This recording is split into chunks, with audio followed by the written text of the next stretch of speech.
और उस वक्त यूपीएससी चीज़ भी बहुत बड़ी लगती थी। उस सेटअप में जहाँ हम लोग रहते थे, जो हमारा सर्किल था, उसमें लगता था कि भाई मन तो सबको करता है, जब आप देखते हो लाल बत्ती चलती हुई और वो एक देखते हो आप ऑरा आईएएस का आईपीएस का, तो आपको लगता है कि नहीं यार ये अच्छी चीज़ है, यहाँ भी जा सकते हैं। लेकिन वो वहाँ पे रहते हुए पहुँच के बाहर की चीज़ सी लगती थी कि शायद ये हमारे लिए नहीं बनी। 7 किलोमीटर साइकिल चला के जाते थे इलाहाबाद यूनिवर्सिटी, जून में, मई में, अप्रैल में, उस गर्मी में, और वापस आते थे तो भूख ऐसी लगी रहती थी कि आप कुछ भी खा जाओ, तो उस वक्त सब कुछ खा लेते थे। एक लाल बत्ती या किसी एक कलेक्टर या एसपी के कार के अंदर बैठ के उस कार को देखना और सड़क पे खड़े होकर उस कार को देखने में बहुत फर्क हो जाता है। मायूसी मोटिवेशन का सोर्स होना चाहिए वो दुख, कि अब ठीक है, अब देखते हैं, ठीक है तुम तो चले गए मेरे हाथ से, लेकिन अब देखता हूँ अगला वाला कैसे जाएगा। तो अगर मान लीजिए यूपीएससी के 4 अटेम्प्ट में नहीं हुए, जितने भी आपके पास अटेम्प्ट थे नहीं हुए, तो देखो कि ठीक है अब जिंदगी, अब देखता हूँ, ये तो तुमने नहीं दिया, अब जो मैं लूंगा उसको कैसे रोकोगे। आप सेलेक्ट नहीं होकर के भी सफल हो सकते हैं, बहुत सफल हो सकते हैं, और हो सकता है इस पूरे देश को रास्ता दिखाएं, पूरे विश्व को रास्ता दिखाएं, कुछ भी कर सकते हैं।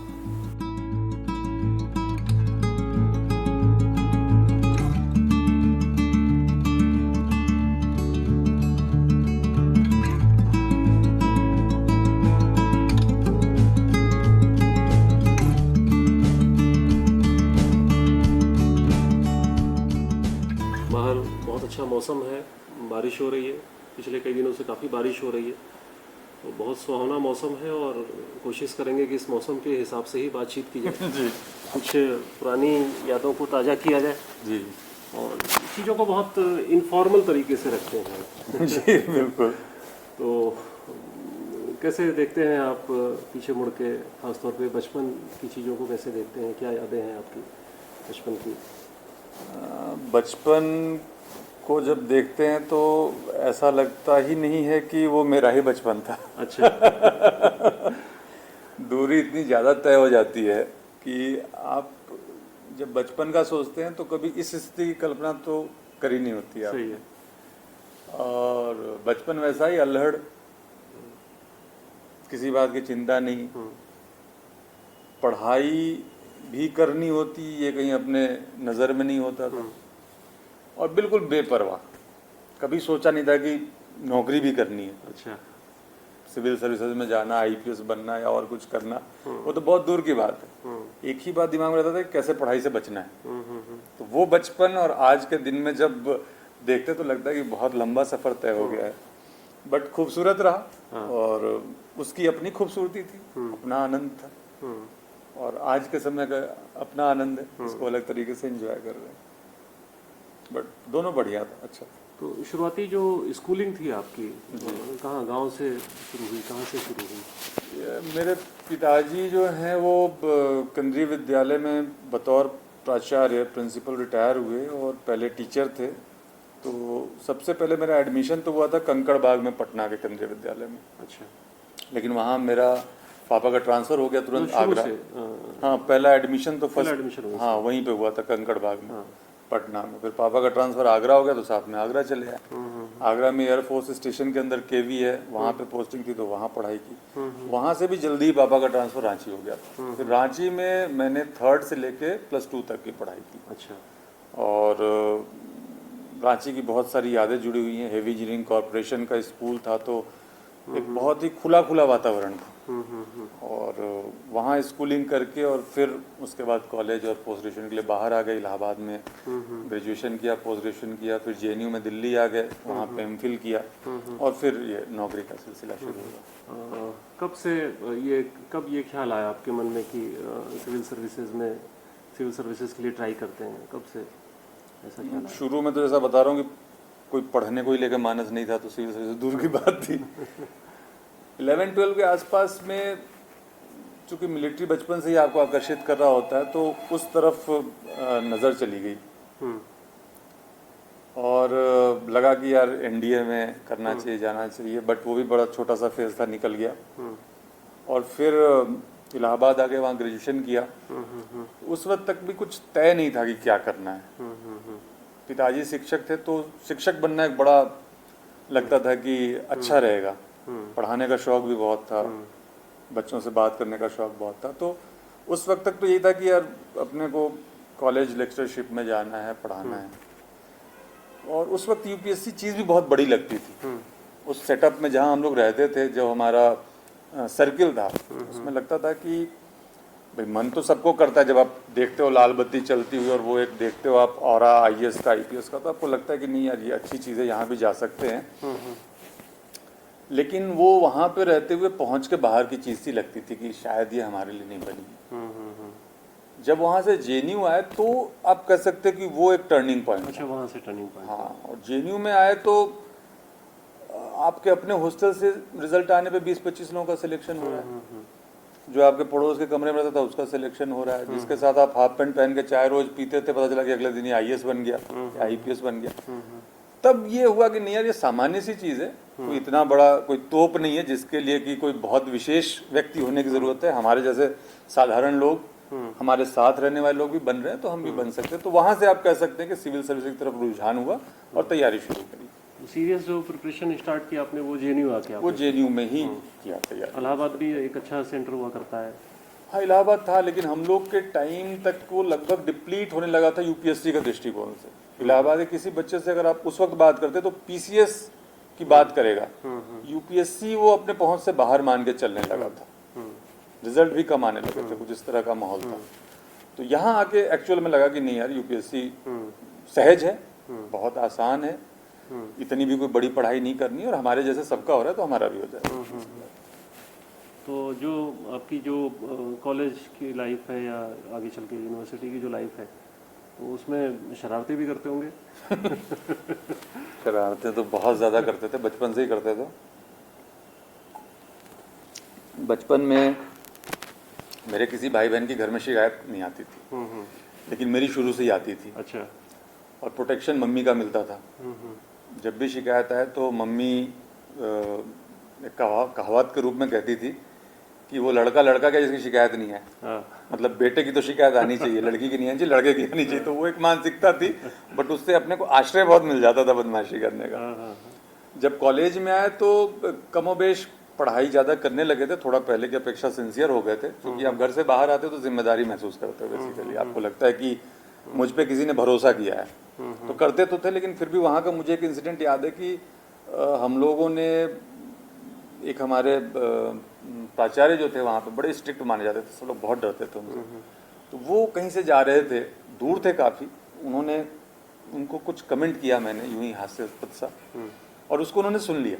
जो उनका निकनेम था बच्चों के, वो मैंने बोल दिया और उसको उन्होंने सुन लिया। अच्छा। और उन्होंने हमारी तरफ अप्रोच किया। तो हम लोग 8-10 लड़के थे, बरगद, इसी में बहुत बड़ा बरगद का पेड़ पहले होता था, उसके नीचे हम लोग बैठे रहते थे। अब वो गिर गया, बता रहे थे अभी, किसी ने फोटो भेजी थी, वो गिर गया, तो बड़ा दुख हुआ देख के उसको, मेरे को गिरा हुआ। तो वो हमारी तरफ जब अप्रोच किया उन्होंने, तो एक एक करके बाकी सारे बच्चे भागते चले गए, और मैं वहीं बैठा रहा बड़े कॉन्फिडेंस में कि इतने बच्चों में से क्या पता कि किसने बोला है। तो बिल्कुल नजदीक आ गया उसने, किसने बदमाशी करी, कि कौन चिल्ला रहा था यहाँ से। तो मैंने कहा सर मुझे आइडिया नहीं है, बट चूंकि उनको भी बहुत गुस्सा था तो फिर वो मेरे को ही ले गए। फिर पापा को कॉल किया, पापा रांची से आए, फिर तब जाकर मामला सॉर्ट आउट हुआ। बस ये सब चीज़ें चलती रही और बढ़िया, अच्छा लगा, मज़ा आया था उस बदमाशी को करके उस वक्त। अब ज़रूर सोच के लगता है कि शायद गलत था, लेकिन वो अलग अलग टाइम था। स्टूडेंट लाइफ में इलाहाबाद में ये भी होता था कि जैसे कई बार हॉस्टल में मेस नहीं चल रहा है या स्टूडेंट डेलीगेसी में रह रहे हैं, वहाँ पे खाना नहीं किसी दिन बना, तो देखते रहते थे शादियाँ कहाँ हो रही हैं। तो आपने भी ऐसा कभी किया? मैं नहीं गया किसी की शादी में। जाते थे लड़के, उस लोग तो जाके वहाँ पे लड़के वालों के भी हालचाल लेते थे। नहीं बिल्कुल जाते थे कि किधर से आए। वहाँ पे खाना तो हम लोग खुद ही बनाते थे एक्चुअली। अच्छा। खाना बनाना आता नहीं था, और गांव से वो घर से आए थे तो बड़ा बेकार सा खाना बनाते थे। धीरे धीरे खाना बनाना सीख लिया, वो भी एक अचीवमेंट रहा इलाहाबाद में रहने का। बट शादियों में जाके खाया नहीं। वो मिस हो गया। हमारी वाइफ जरूर कहती है कि मेरे को बड़ा मन है। अच्छा। कि कभी ऐसे ही अनजान शादी में घुस के खाना खा के देखते हैं, कभी मौका मिलेगा तो क्या बनाते थे? जैसे जब आप स्टूडेंट लाइफ में थे, अपने रूम पे क्या कुक करते थे, क्या बनाते थे? हॉरिबल बनता था। मतलब रोटी जब शुरू में बनती तो बिल्कुल पापड़ की तरह ठोस, और बड़ी पानी वाली रसेदार सब्जी बनती थी और फाइनली उस रोटी को डुबो के रखना पड़ता था उस सब्जी में, तब खाने लायक होता था। वो कई बार तो वो चावल दाल सब्जियां सारी मिक्स करके वो बना देते हाँ, वो भी शुरू किया था हम लोगों ने। और वो खाना तो कई बार ऐसा बनता था कि आप खा नहीं सकते हो, लेकिन भूख इतनी लगी रहती थी उस वक्त। 7 किलोमीटर साइकिल चला के जाते थे इलाहाबाद यूनिवर्सिटी, जून में, मई में, अप्रैल में, उस गर्मी में, और वापस आते थे तो भूख ऐसी लगी रहती थी कि आप कुछ भी खा जाओ तो उस वक्त सब कुछ खा लेते। कभी ऐसा भी हुआ कि गए किसी पिक्चर हॉल में फिल्म देखने, वहाँ जाके खूब शोर मचाया हो, हल्ला मचाया हो?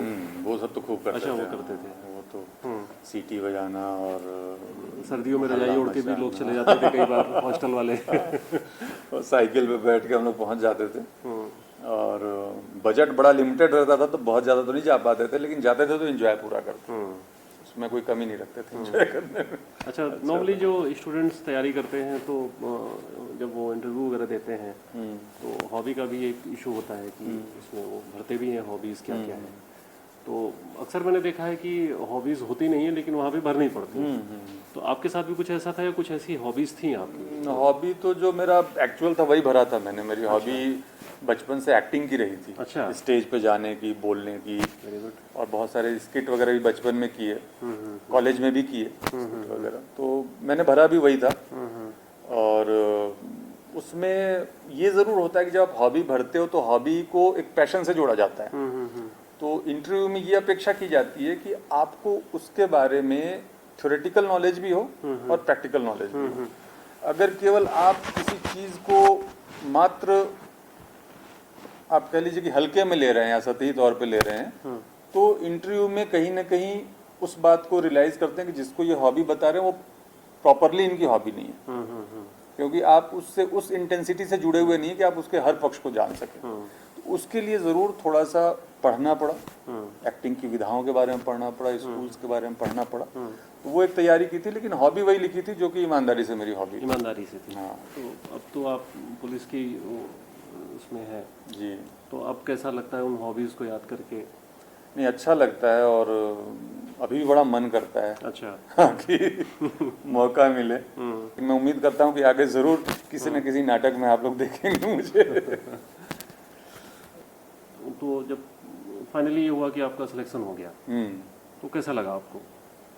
एक लाइन एक शब्द में बोलूं कि उस दिन लगा कि हम बेरोजगार हो गए। अजीब सी बात लगती है ना। हाँ। कि बेरोजगार हो गए। हाँ। आप 4-5 साल से एक ही काम कर रहे हो, और वो काम है पढ़ना। आप पॉलिटिक्स से दूर हो, दोस्त फिल्म देखने जा रहे हैं तो उसको भी आपने कर्टेल करके बहुत कम कर दिया।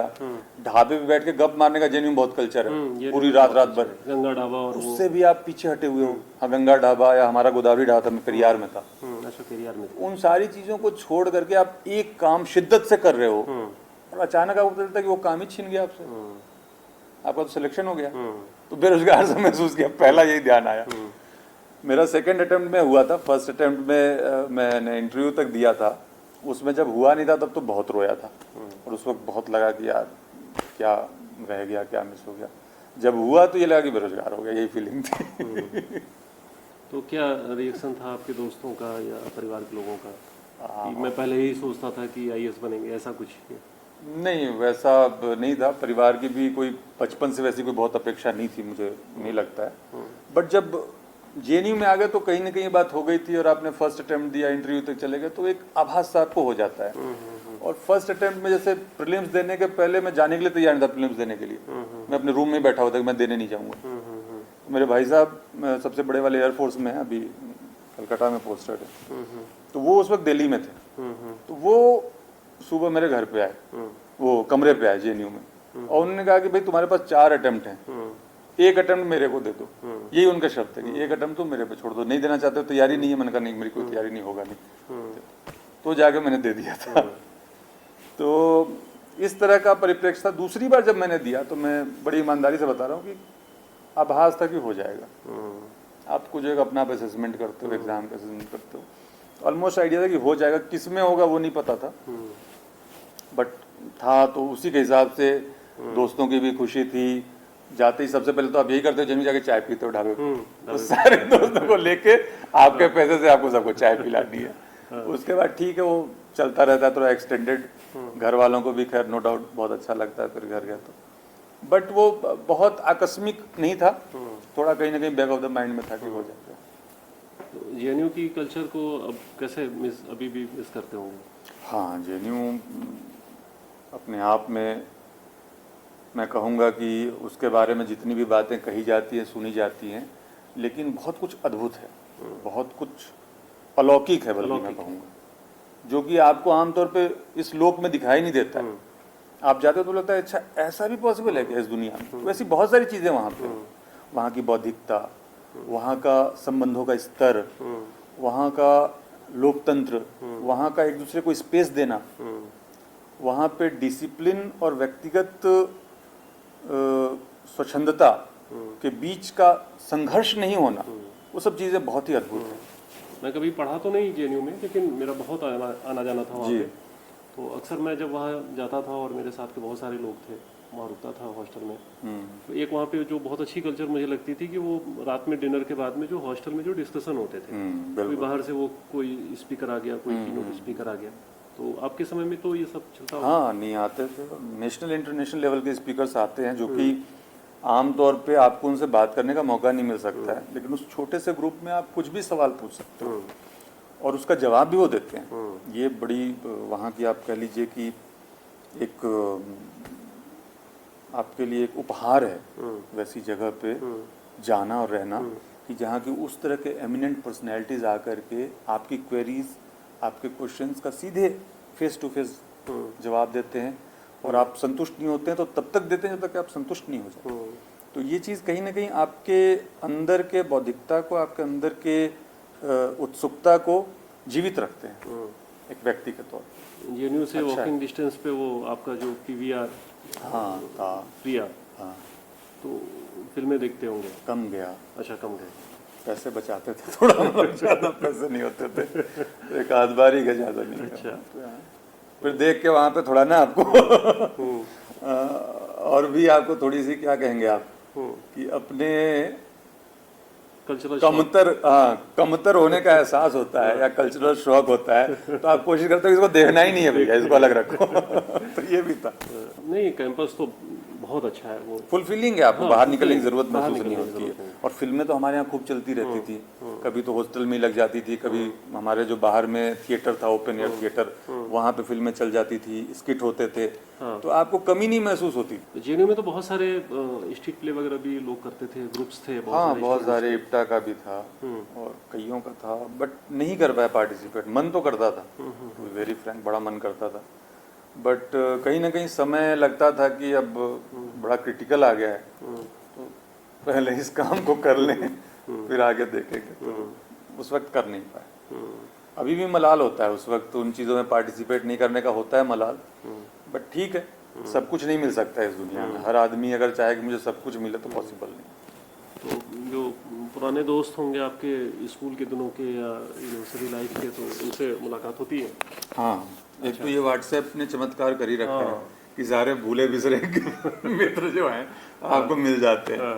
तो ग्रुप्स बने हुए हैं, स्कूल का अलग बन गया है, कॉलेज का अलग बन गया है, हॉस्टल का अलग बन गया, जेएनयू का अलग बन गया, तो उसमें उसके कारण सब लोग टच में रहते। जहाँ मेरी पोस्टिंग रही वहाँ कोई आ गया तो वहाँ मुलाकात हो जाती थी। दिल्ली जाने में मैं कोशिश करता हूँ एक बार जरूर जेएनयू, अच्छा, एक बार वहाँ उनके साथ बैठ के उसी तरह ढाबे पे आप पराठा खा लो, चाय पी लो, तो फिर आनंद आ जाता है। वो तो कोशिश करता हूँ कि जरूर उसको टच करूँ, एनर्जी मिल जाती है। हाँ बिल्कुल। जब आपका सिलेक्शन हुआ तो फिर ट्रेनिंग जब शुरू हुई तो वैसे तो सभी लोग जानते हैं क्या ट्रेनिंग का शेड्यूल होता है, कैसे होता है, लेकिन कोई ऐसा कोई अच्छा कोई मज़ेदार वाकया हो आपके साथ ट्रेनिंग का? ट्रेनिंग बहुत रिगरस होता है, सभी लोग जानते हैं, और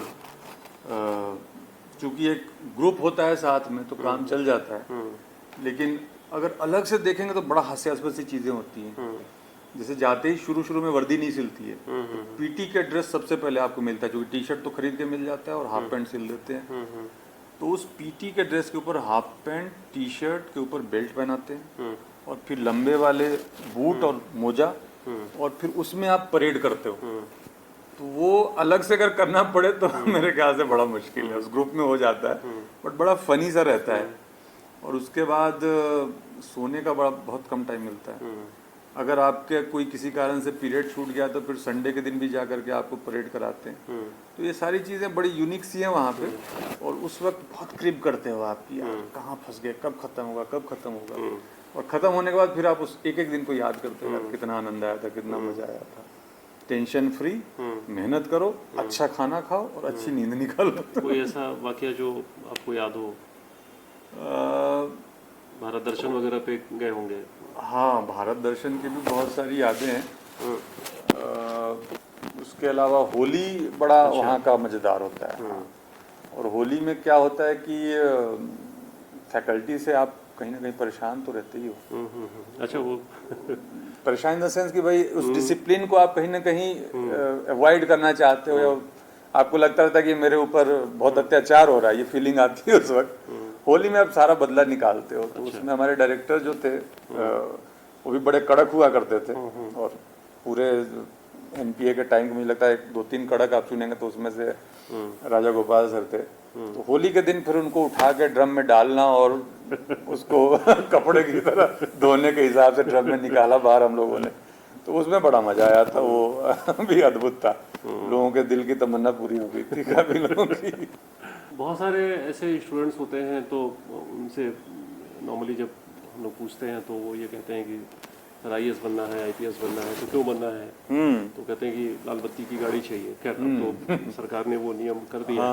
पुलिस में बचा हुआ है। कभी आपने भी ऐसा सोचा कि लाल बत्ती के लिए पढ़ना है? नहीं, आकर्षण तो देखिए रहता है। बहुत ईमानदारी से आप अगर देखेंगे, हो सकता है कोई ऐसे विरले हों जो कि समाज सेवा और देश सेवा मात्र से आकर्षित होकर उधर जाते हों। बट क्या होता है कि आप इम्पोर्टेंट काम करना चाहते हैं हमेशा, महत्वपूर्ण, जहाँ आपकी आइडेंटिटी हो, आपको पहचाना जा सके। तो वो चीज़ आपको जरूर दिखती है जाने के पहले कि मैं जो काम करूँगा वो सबको दिखेगा। मैं भीड़ में नहीं रहूँगा, मैं भीड़ से अलग रहूँगा। और जो सिंबल लगता है कि लाल बत्ती एक सिंबल है, सिंबल नहीं है। मैं नहीं मानता हूँ कि लाल बत्ती कोई सिंबल है। लाल बत्ती एक इमरजेंसी यान को सड़क पे जल्दी निकालने का एक साधन है, वो कोई सिंबल नहीं। लेकिन हमने सिंबल बना दिया। तो वो जो दृष्टिकोण है वो यही था कि यार एक इम्पोर्टेंट, भीड़ से अलग कुछ करना है तो ये बनना पड़ेगा। वो मोटिवेशन था, और वही होना चाहिए। मुझे लगता है कि कुछ अलग, कुछ नया, कुछ ऐसा जिसको कि सब लोग देखे कि हाँ इसने कुछ काम किया है, इसका कोई योगदान है। वैसे पद पे जाने की आकांक्षा तो होनी चाहिए अगर आप जाना चाहते हैं सिविल सर्विस में। तो इंडियन पुलिस सर्विस में आने के बाद जब आप पीछे मुड़ के देखते हैं तो उस समय की जो आपकी आकांक्षाएं थी, इच्छाएं थी, तो आज उनको कहाँ तक जस्टिफाइड मानते हैं? वो सारी चीज़ें कहते हैं ना, मिल जाए तो मिट्टी है और ना मिले तो सोना है। वो बिल्कुल सबके साथ होता है। छोटा सा उदाहरण आप देखेंगे कि सरकारी नौकरी नहीं मिलती है तो आदमी नौकरी के लिए रोता है, नौकरी मिलती है तो कहता है कि मेरे घर के मेरे राज्य में लगा दो, राज्य में लगा दो तो कहेगा घर के पास लगा दो, घर के पास। तो ये जो आदमी को ना मिलने के बाद चीज़ें छोटी लगने लगती हैं, तो जो चीज़ें उस वक्त बहुत बड़ी लगती थी अब नो डाउट उतनी बड़ी नहीं लगती हैं। और एक लाल बत्ती या किसी एक कलेक्टर या एसपी के कार के अंदर बैठ के उस कार को देखना और सड़क पे खड़े होकर उस कार को देखने में बहुत फर्क हो जाता है। उस तरह का परिवर्तन है।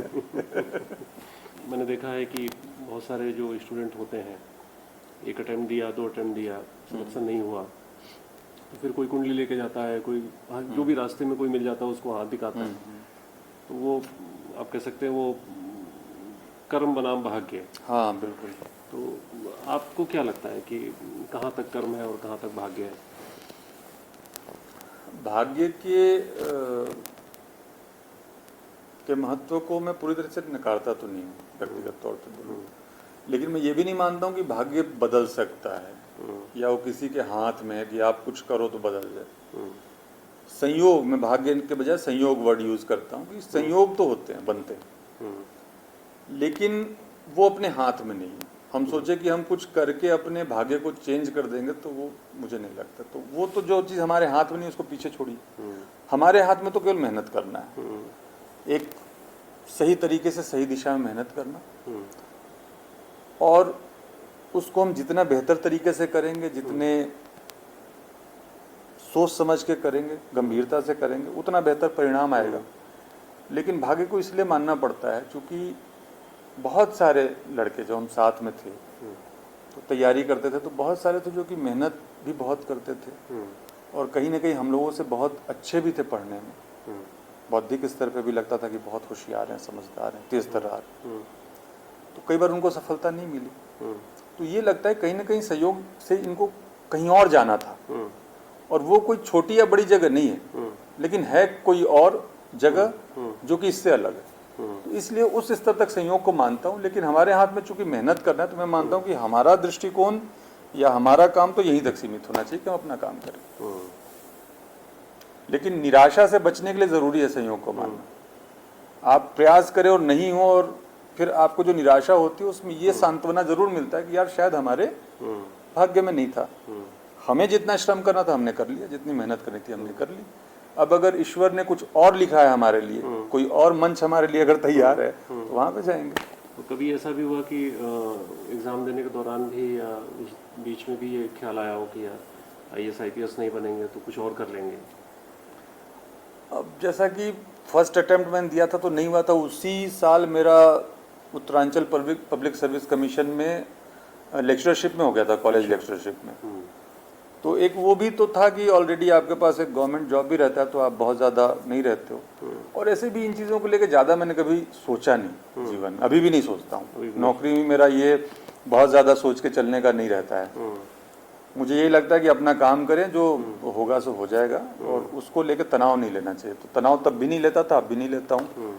और उस वक्त भी वो जैसे होता है ना कई बार कि अपन अंडरलाइन करते हैं, रंग बिरंगे पेन पेंसिल यूज करते हैं, इन चीज़ों के बजाय एक दो पेन लेके जाता था, उसी से लिख करके चला आता था। तो ज़्यादा बहुत ज़्यादा आप कह लें कि उन चीज़ों को लेकर के तनाव नहीं पैदा होने दिया करता कि क्या होगा। लेकिन जिस तरीके का हेक्टिक शेड्यूल रहता है तो आपका क्या सोर्स ऑफ एनर्जी कहाँ से वो मिलती है?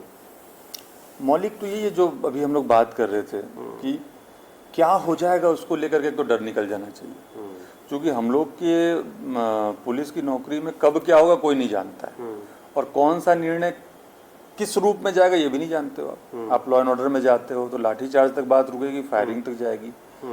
फायरिंग में किसी की डेथ होगी कि नहीं होगी, और आप जाओगे तो आपको गोली लगेगी नहीं लगेगी, ये सारी चीज़ें तय नहीं होती हैं। तो अगर बहुत ज़्यादा आप कैलकुलेशन करके करने की कोशिश करोगे तो अनावश्यक तनाव और बीमारियों से घिर जाओगे। तो मेरा अप्रोच यही रहता है हमेशा कि एक नई शुरुआत, हर दिन फ्रेश आप आओ, अपना काम करो और वापस घर जाओ। मैं तो बहुत सारे स्टूडेंट से इंटरेक्ट करता रहता हूँ, तो आजकल मैंने ये चीज़ भी देखी है, डिप्रेशन का भी एक मेजर एलिमेंट है आजकल। ये चैलेंज है आप लोगों के लिए बहुत बड़ा, मैं मानता हूँ। और इतने बच्चों को कैसे आप लोग संभालते हो, बहुत मुश्किल काम है।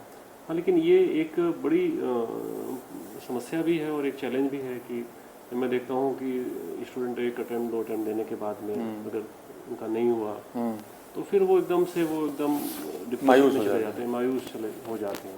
मायूसी तो ठीक है, बट वो एक मोटिवेशन का सोर्स होना चाहिए। मतलब जो उस वक्त की पीड़ा है, जैसे मैं आपको कहा ना मेरा फर्स्ट अटेम्प्ट में इंटरव्यू के बाद नहीं हुआ तो मैं रोया, मैं थोड़ी देर रोया और बहुत फूट फूट के रोया था, मुझे याद। लेकिन वो मायूसी मोटिवेशन का सोर्स होना चाहिए, वो दुख कि अब ठीक है, अब देखते हैं, ठीक है तुम तो चले गए मेरे हाथ से, लेकिन अब देखता हूँ अगला वाला कैसे जाएगा। तो अगर मान लीजिए यूपीएससी के चारों अटेम्प्ट में नहीं हुआ, जितने भी आपके अटेम्प्ट थे नहीं हुए, तो देखो कि ठीक है अब जिंदगी, अब देखता हूँ, ये तो तुमने नहीं दिया, अब जो मैं लूंगा उसको कैसे रोकोगे। तो इस तरह के अप्रोच से चलना पड़ेगा, नहीं तो जीवन में दुख, निराशा, असफलताएं खूब हैं। और मैं हमेशा जो असफलता होती है उसको ज़्यादा क्रेडिट देता हूँ, क्योंकि उससे आप ये जान जाते हो कि जिनको आप अपने आसपास देख रहे हो जो कि शायद आपके नौकरी में नहीं आ पाए, वो आपसे बेहतर नहीं हो ऐसा नहीं है। तो ये असफलता बहुत ज़रूरी है, मैं तो मानता हूँ। तो उससे सीखिए और अपना मनोबल बढ़ाइए। मैं तो देखता हूँ कि जैसे बहुत सारे लोग हैं जो नौकरी में आ गए, IAS बन गए, IPS बन गए, उसके बाद भी उनके साथ ये चीज़ें लगी रहती हैं। तो मैं उन स्टूडेंट को ये समझाता हूँ कि यार अगर तुम अभी दुखी हो, डिप्रेशन में हो, तो ये इसकी कोई गारंटी नहीं कि बनने के बाद भी आप नहीं रहोगे। नहीं रहोगे। तो वो चीज़ें तो लाइफ का पार्ट है। अपेक्षा आप कैसे लेके चल रहे हो ना, तो अपेक्षा तो फिर हर जगह है। आप बढ़ाते जाओ जितना बढ़ाओगे, तो उस पर नियंत्रण तो रखना ही पड़ेगा। बहुत सारे स्टूडेंट हैं वो ये सोचते हैं कि ख़ासतौर पे जब वो तैयारी करते हैं तो बहुत चीज़ों को के बारे में सोचते हैं कि फाइनेंशियल बैकग्राउंड का इशू होता है, फैमिली बैकग्राउंड है, सोशल बैकग्राउंड है, या और भी कई तरीके के चैलेंजेस होते हैं। आजकल जैसे मीडियम को लेकर भी चैलेंज है, हिंदी मीडियम को लेकर भी चैलेंज है। तो आपको क्या लगता है कि ये कहाँ तक ये चैलेंजेस हैं और इनसे कैसे बाहर आ सकते हैं स्टूडेंट्स? चैलेंजेस में जो भाषा का है वो मैंने तो महसूस नहीं किया। आपका हिंदी? मेरा हिंदी मीडियम था। हिंदी मीडियम। हाँ, सारे अटेम्प्ट, सारे पेपर्स मैंने हिंदी में दिए। एस्से में भी मेरे अच्छे मार्क्स आए थे। और मुझे नहीं लगता कि भाषा कोई बाधा बनती है। मुख्य तो है कि जो आप लिख रहे हो उसको आप समझ के लिखो। आप बिना समझे कोई चीज़ लिखोगे, चाहे इंग्लिश में लिखो चाहे हिंदी में लिखो, तो बहुत मुश्किल होगा। और पढ़ाई के स्तर पे जो मैंने व्यक्तिगत तौर पे महसूस किया कि जो पुस्तकें हमें पढ़नी चाहिए उसका सही ज्ञान होना बहुत ज़रूरी है कि पढ़ना क्या है। और 10 किताबें पढ़ने से अच्छा है एक किताब को 10 बार पढ़ना। और अच्छी किताब जो भी आपके गुरुजन हैं, जो भी आपके मार्गदर्शक हैं, उनसे ये क्लैरिटी आनी चाहिए कि पढ़ना क्या है, और फिर उसको आप 10 बार पढ़िए। इधर उधर मत भागिए बहुत, ये भी पढ़ लूँ वो भी पढ़ लूँ, 100 चीज़ें पढ़ लूँ, तो वो फ़ायदेमंद होता है। तो मैंने लिखा तो हिंदी में, लेकिन किताबें मानक तौर पे जो प्रमाणिक किताबें थी फॉरेन ऑथर्स की, जो कि विषय की प्रमाणिक किताबें मानते थे कि ये 4-5 किताबें बहुत ज़रूरी है, उनको पढ़ा और फिर लिखा ज़रूर हिंदी में। लेकिन अगर किताबों के स्तर पर समझौता हो गया फिर भाषा आपको नहीं बचा सकती। तो हिंदी मीडियम के होते हुए भी आपने फॉरेन ऑथर्स की बुक्स पढ़ी? हाँ, वो करना पड़ेगा। मुझे लगता है कि ये हमारा दुर्भाग्य है कि हमारे हिंदी मीडियम में उस तरह की पुस्तकें आज भी उपलब्ध नहीं है जो कि आपको मौलिक रूप से विषय से परिचय करा सके। नहीं, ये आपने सही कहा। जैसे मैंने भी देखा है कि खासतौर पे जो फॉरेन ऑथर्स की जो बुक्स हैं इंग्लिश में, तो वो कंपैरेटिवली ज़्यादा आसान है, उनकी जो भाषा भी है। इवन मैं देखता हूँ कि जो इंडियन ऑथर्स इंग्लिश में लिखते हैं तो वो काफ़ी कठिन लिखते हैं।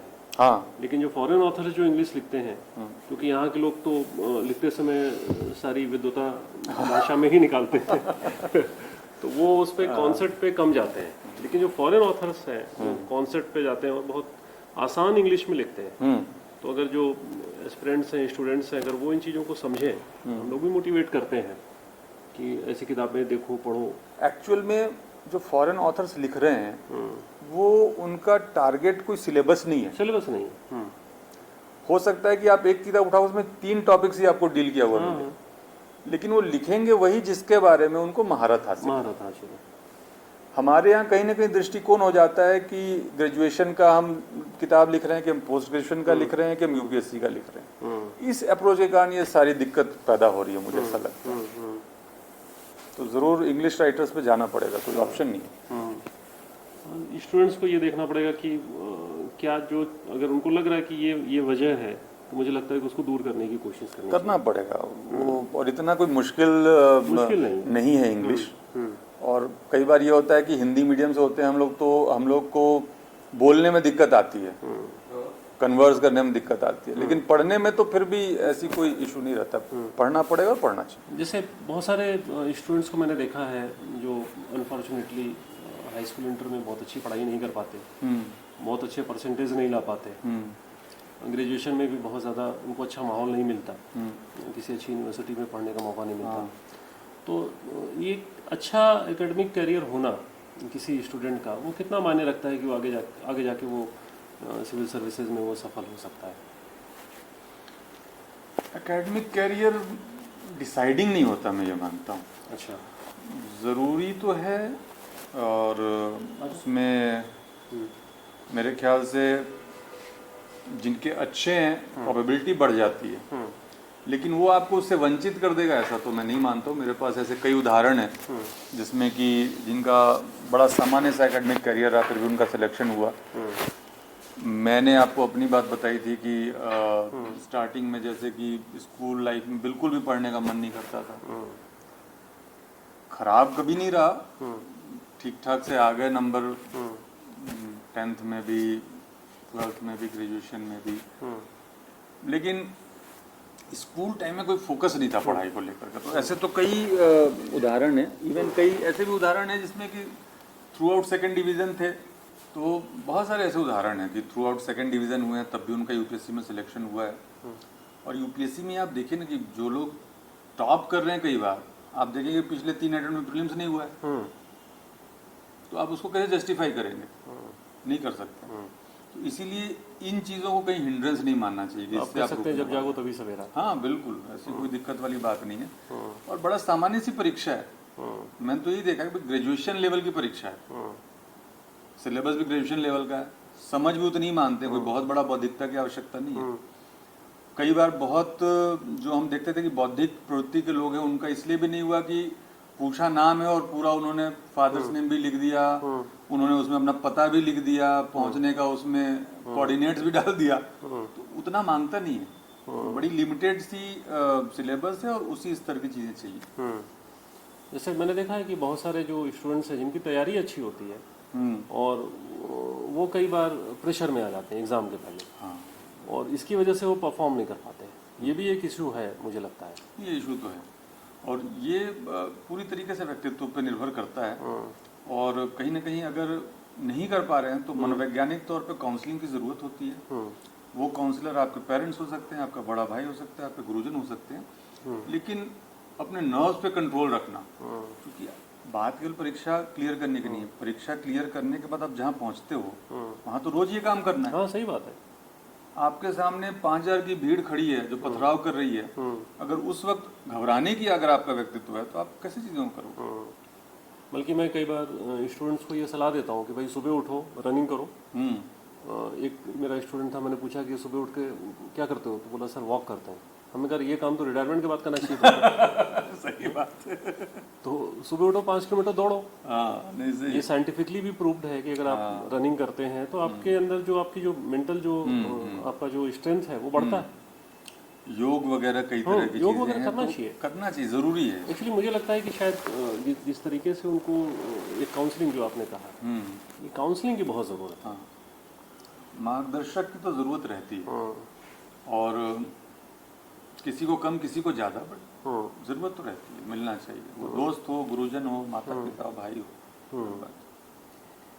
तो आज कैसे आप, आज का जो आपका हेक्टिक शेड्यूल होता है, बहुत सारी चीज़ें जो आपने बताई कि इस तरह से चैलेंजिंग सिचुएशंस भी आती हैं, तो आज के हेक्टिक शेड्यूल को कैसे मैनेज करते हैं आप? क्या योगा या कुछ ऐसा फिजिकल एक्टिविटी रूटीन में करते हैं? रूटीन हमेशा मेंटेन तो नहीं हो पाता, बट कोशिश करता हूँ थोड़ी बहुत एक्सरसाइज करने की और रनिंग की। वो कभी महीने 2 महीने भी छूट जाता है, लेकिन फिर भी वो दिमाग में रहता है कि ये काम करना है। अच्छा। तो वापस उसको ट्रैक पे ला करके दोबारा शुरू कर देते हैं।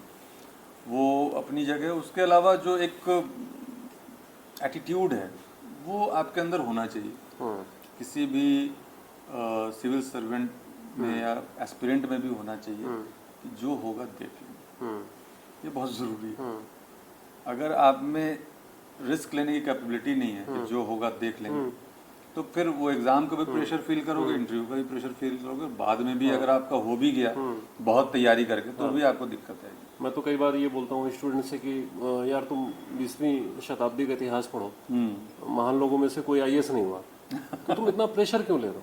सही बात है। अगर आप आईएएस नहीं बनते हो तो भी महान बनने की संभावना तो खुली हुई है आपके लिए।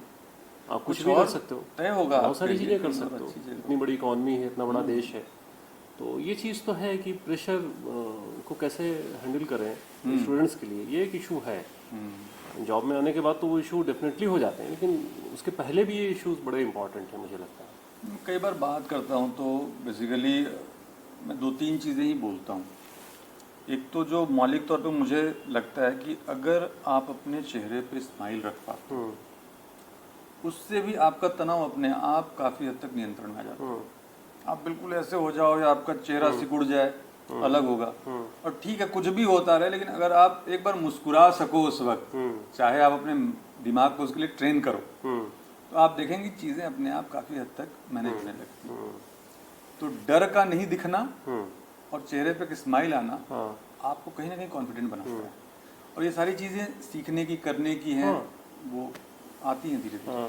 नहीं, जो स्टूडेंट्स तैयारी करते हैं, अगर वो इन चीज़ों को समझें कि ड्यूरिंग द प्रिपरेशन अगर वो अपनी ओवरऑल जो उनकी जो पर्सनैलिटी है, जो चीज़ें हैं, उस पर अगर वो वर्क करते हैं और वो चीज़ें उनकी अगर बेहतर होती हैं, उनके बोलने का तरीका, उनके चलने का तरीका, उनके कपड़े पहनने का तरीका, कैसे वो किसी से इंटरेक्ट करते हैं, तो ठीक है। अगर वो आईएएस नहीं भी बनते हैं तो मुझे लगता है कि फिर उनके सामने सर्वाइवल के उतने इश्यूज नहीं। हाँ, सफल तो होंगे ही। हाँ, आईएएस या आईपीएस बनना कोई सफलता का मापदंड तो है नहीं, तो वो कुछ भी बने सफल तो होंगे। और आप अगर सबके करियर को किसी वस्तुनिष्ठ मापदंड में तौल के देखेंगे तो सबका करियर बनने के बाद भी एक जैसा तो नहीं है, सबका करियर अलग है। तो केवल सिलेक्ट होने से सफलता तय नहीं होती। आप सिलेक्ट नहीं होकर के भी सफल हो सकते हैं, बहुत सफल हो सकते हैं, और हो सकता है इस पूरे देश को रास्ता दिखाएं, पूरे विश्व को रास्ता दिखाएं, कुछ भी कर सकते हैं। तो आज के जो स्टूडेंट्स हैं उनको क्या कहना चाहेंगे आप कि प्रत्येक नौजवान के लिए मैं तो यही कहना चाहता हूँ, और खुद के लिए भी इसको लागू करता हूँ, कि आप एक तो उन चीज़ों से बचिए जिसको आपको लगता है कि शायद आप अपने माता पिता या बड़े भाई को नहीं बता सकते। जहाँ तक बच सकते हैं बचिए। संभव नहीं होता कई बार, वो हम लोग भी समझते हैं, लेकिन कोशिश ये होनी चाहिए कि यार मैं उन चीज़ों से थोड़ा सा दूर रहूं जिसको कि मैं अपने पेरेंट्स या अपने परिजन को नहीं बता सकता। तो एक तो व्यक्तित्व का पक्ष हुआ। दूसरा, चाहे आपको अध्ययन करना हो, चाहे आपको सिविल सर्विस में जाना हो, चाहे कोई और नौकरी करनी हो, चाहे आपको किसी भी फील्ड में जाना हो, बार बार वही चीज़ दोहराता हूँ कि एक तो शांत रहना, शांत चित्त रहना। बौखलाहट जो होती है उसको आप कितना कंट्रोल कर पाते हो। डर तो सबको लगता है, गुस्सा सबको आता है, तो उस पर नियंत्रण आप कितनी जल्दी और कितना कर पाते हो वो। दूसरा, मुस्कुराना। बार बार कहता हूँ कि चेहरे पे अगर स्माइल आप ला सकते हो तो आधी जंग तो जीत जाते हो, बाली बन जाते हो आप। सही है। और तीसरा जो है वो है कि एक्चुअल में आपको थोड़ा लीडर होना चाहिए। कहते हैं जो होगा देख लेंगे, वो लाना पड़ेगा, सोचना पड़ेगा और करना पड़ेगा, तभी टकरा पाएंगे। मुझे भी लगता है कि शायद लाइफ की बेसिक फिलॉसफी यही होनी चाहिए कि लाइफ अपने आप में एक अनसर्टेन सी चीज़ है जी। तो लाइफ में बहुत ज़्यादा सर्टेनिटी नहीं खोजनी चाहिए इंसान को। आप नाप तोल के ऐसे नहीं चल सकते ऐसा हो। होगा तो ऐसा होगा, ये होगा तो ऐसा हो जाएगा। आपको जो ठीक लग रहा है कि मुझे ये काम करना है तो उस काम को करिए, और उसका क्या रिजल्ट आएगा वो बैठ बैठ के मैं सोच के घबराऊं, कोई मतलब नहीं है। ठीक है, जो मैंने तय किया वो करूंगा और जो होगा तो देखेंगे। ये एटीट्यूड रहना चाहिए। सही कहा आपने। तो ये बढ़िया सर, बहुत मजा आया बात करके, और बहुत अच्छी बात है कि जिस तरह का सकारात्मक आदान प्रदान हुआ आपके साथ बैठ के, मुझे बहुत कुछ सीखने को मिला और याद रहेगा ये टाइम। नहीं, खासतौर पर मैं एक्चुअली मैं ये चाहता हूँ कि जो भी सफल लोग हैं इस सिविल सर्विसेज में, तो उनकी जो चीज़ें हैं वो सही तरीके से लोगों तक जाए। जी, मैं खुद नहीं बहुत ज़्यादा इस पे विश्वास करता कि चीज़ें बहुत ज़्यादा फॉर्मल तरीके से जाए, क्योंकि कई बार होता है कि फॉर्मेलिटी में हम चीज़ें उसको एक गलत तरीके से सामने रखते हैं, तो वो स्टूडेंट को लगता है कि यार ये कितनी बड़ी चीज़ है। हाँ, या पता नहीं इसमें क्या होगा कि ये बन गया, वैसा तो कुछ होता नहीं है। एक जैसे हैं सब लोग, कोई बन गया कोई नहीं बना, किसी ने कोशिश ही नहीं करी, उसका क्या कर लोगे आप।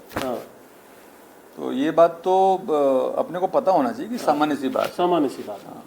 और वो चीज़ कि भाई आप जैसे अगर जो आपने कहा कि 3 अटेम्प्ट हो जाते हैं, प्रीलिम्स नहीं निकला, चौथे में जाकर सिलेक्शन हो रहा है, टॉप कर रहे हैं, कई बार टॉप कर रहे हैं, वहाँ पे तो उनको ये सोचना चाहिए कि जब तक वो इस लाइन में खड़े हैं तो पीछे मुड़ के नहीं देखना। हाँ, पीछे मुड़ के नहीं देखना, खुद पे भरोसा रखें। हाँ, और जो भी असफलता है उसे सीखें, थोड़ा मोटिवेट हो।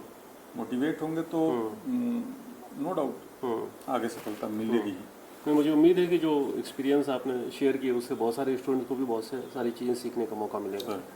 नहीं, थैंक यू सर, अच्छा लगा। और बच्चों को हम लोग की बातचीत से अगर थोड़ा सा भी मोटिवेशन मिले, उनका मनोबल बढ़े, तो मैं मानता हूँ कि हम लोग जो कुछ भी कर रहे हो सफल है।